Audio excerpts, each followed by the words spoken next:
The last remaining werewolf must be destroyed.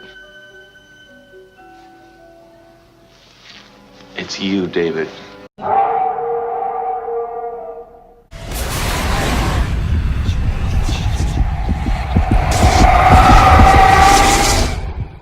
Hi everyone, and welcome to day 14 of my 31 Days of Horror. And the movie I've just finished watching, and even though it's playing again behind me, was An American Werewolf in London. Now this movie I hold with great fondness. I will not have anybody slagging this film off.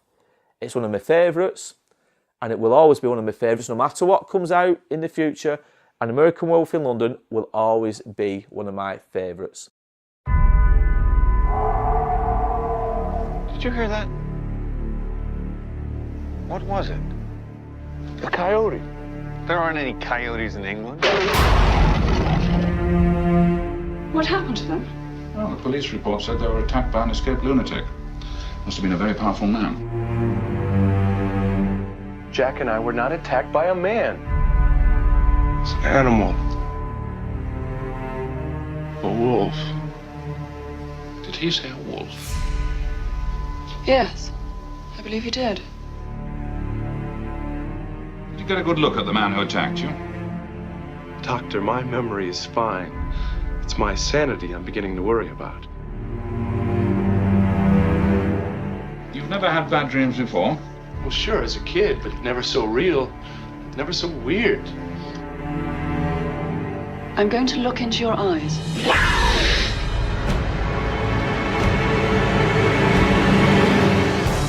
My friend Jack was just here. Your dead friend, Jack. Hi, David. He told me that I will become a monster in 2 days. The supernatural, the power of darkness, it's all true. Please believe me. Believe what? That tomorrow night, beneath the full moon, I'll sprout hair and fangs and eat people? You'd be surprised what horrors a man is capable of.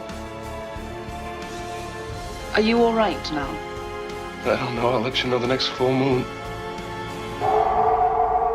I'm a werewolf. You're gonna change. You'll kill people. You'll become... I know. A monster. David, don't lose control! Control? What control? David, I can help you. No, I'm not safe to be with. You gotta stay away from me.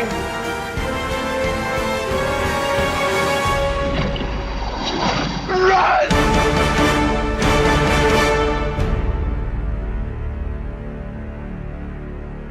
And everybody dies in it. It's very bloody.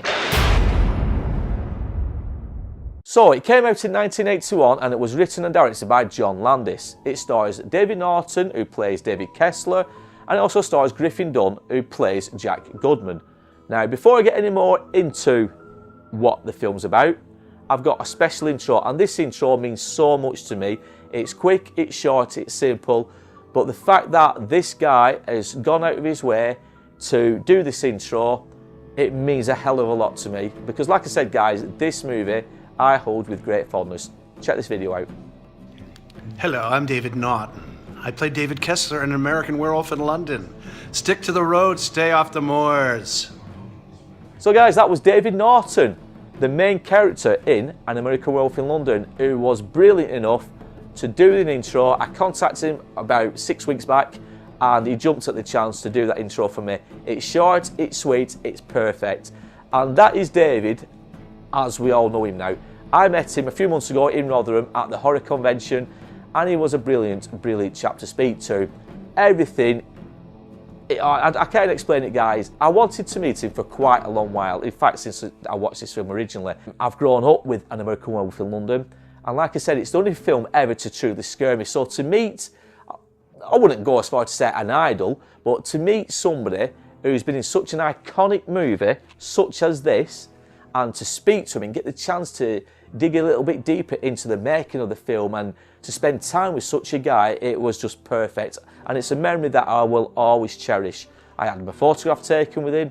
It was just a brilliant day. And I honestly guys, if you ever get the chance to meet David Naughton at any conventions anywhere in the world, please make the effort to go out and see him. I know he appreciates the fans, and I think he does appreciate the fact that people still hold An American Werewolf in London so fondly and close to the heart. I think he does genuinely appreciate that. Anyway, that was David Naughton. Let's talk about the film. So as I said, guys, it came out in 1981, written and directed by John Landis. It stars David Naughton and Griffin Dunne, who plays the roles of David Kessler and Jack Goodman. Nearly forgot his name then. But basically it also has other characters. It's got Jenny Agutter, who plays the nurse in this film, and it also stars the late great Rick Mayall, who plays a bit part in this film but is in it nevertheless. It stars David Schofield, who's the dart player who does the famous "You Made Me Miss" scene. Yeah, and it's got plenty of other characters in it who you may know them well. The film itself starts off quite grimly. Two guys from America on a European vacation. They're in the northwest parts of England, if you will. It's cold, it's dull, it's miserable, but they've made their way to this pub called the Slaughtered Lamb. They've gone there for a bit of food, something to do, find out where they are, and basically they need help. They're not made welcome in this pub, let's put it that way. It's not long before they leave. They put the locals off, they ask what the pentagram is on the wall, what's that for, and anyway, they get told they've got to leave, but to stay on the roads, don't go on the moors. And no matter what, keep walking, stay in the light. Obviously they don't. If you've seen the film, guys, you know they don't do this. They end up going onto the moors, they get attacked by this creature, this werewolf. Now, Jack gets killed, whereas David survives. When David recovers and he comes round in hospital, it tells this tale of them both being attacked by this werewolf. They get laughed at by the police, plus the doctors and nurses. They think he's obviously just a little bit upset, a bit crazy because his best friend's been killed. But as we find out as the film goes on, that Jack reappears, he comes back from the dead to warn David that he will turn into a werewolf at the next full moon, and he will also kill. But obviously David doesn't believe what he's hearing and what he's seeing. He thinks he's hallucinating. How can Jack be alive after all? Anyway, as we know, guys, David eventually does turn into this werewolf. Now, there is some scenes in this film that generally used to terrify me. One of them being the dream sequences. Now, David, when he's in hospital, goes through these dreams where basically I think his body's changing. Mentally, he's changing because of this werewolf bite and this attack. And we see David having this dream, and there's one dream in particular where he's in his house and his family get killed by these Nazi werewolves. These werewolves come in and they're dressed as Nazi clothes, but his family gets slaughtered. We see David get his throat slit. But when he wakes up from that dream, the nurse says, "Look, you're all right, David, it's just a bad dream you're having." She opens these curtains and she gets killed by a Nazi zombie. So it's like a dream within a dream. And for some reason, that scene always freaks me out. And I can't explain why. It's just such a creepy, creepy scene. Now, the film goes on. David obviously transforms. We've seen the famous transformation scenes.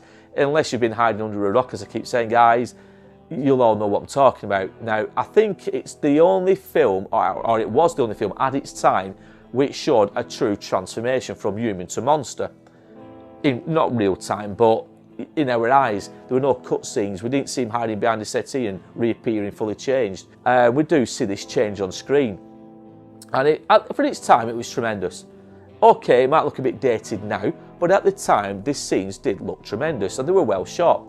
Now, obviously, David goes out, he kills innocent people, he's turned into this werewolf, and we keep seeing Jack Goodman. He keeps reappearing and he's warning David he's got to take his own life, or else he's going to take more innocent lives. Now, at this point, Jack is starting to deteriorate, he's starting to rot, basically, but he can't move on, he's in limbo, he can't move on until David takes his own life. Now, again, the film goes on, and we see David in this cinema, in this picture house, watching an adult film. And Jack appears next to him. Now, all the victims that David's killed to that point are also sat there. And there's a bit of humour in this scene, there's a bit of comedy value, but it's still a bit freaky. All these victims sat there with their throats hanging out and the heads slit open and things like that. And they all give David options. Well, why don't you shoot yourself? Why don't you stab yourself? Why don't you drown yourself? And it sounds a bit gruesome, but it's funny and it's cleverly written. Anyway, I won't give the ending away, guys, because the ending's not far from there. But let's just say, out of all the horror films that I have seen and grown up with, An American Werewolf in London is the only one that has truly got to me. It doesn't get to me as much now because I'm a lot older, I'm a lot wiser, but because I live around the countryside, I've got hills and I've got streams and I've got the type of things that you see at the beginning of An American Werewolf in London. I've got all those locations so close to me on my doorstep. you can understand why a 9-10-year-old kid watching this film for the first time, why I would freak out. And I did. The only film ever to scare me. What I will say for this film is, it's atmospheric. It's atmospheric, it's well written, it's got plenty of humour, plenty of gore, it's got a belting soundtrack. John Landis really struck gold when he wrote and directed this movie. Now, I'm saying all this because I have heard and I believe a reboot could be in the planning, it could be in the offing. I hope not. I don't mind reboots if they're done right, but not many are. Poltergeist was a shambles. Friday the 13th, Nightmare on Elm Street, it was crap. There's not many remakes that hit the nail on the head. So I'm a bit worried that they're going to do this with An American Werewolf in London. If they're going to do it, it has to be done with a lot of respect and it's got to be done well. If not, I'm sorry, but I won't be going watching it. The original 1981 An American Werewolf in London is...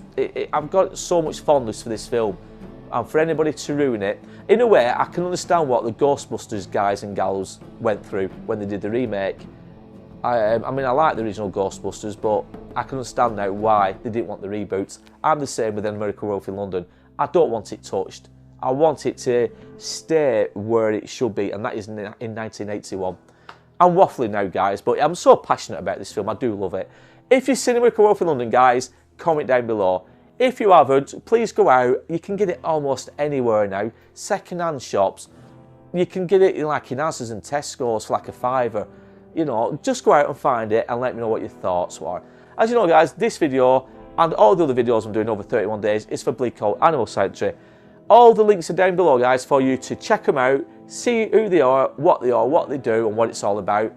If you can be so kind, donate a few quid. Put your hand in your pockets, a couple of quid each. Donate as much as you can for them to help them with the fundraising, to help them with all the costs. I'd appreciate it, they would. But in the meantime, guys, I hope you have enjoyed this video. It's a short review. I've not gone into too much depth about it because I don't want to spoil any of these reviews by giving too much away for those of you who have not watched them. So, guys, as I always say, take care, look after yourselves, and I'll see you all tomorrow for day 15.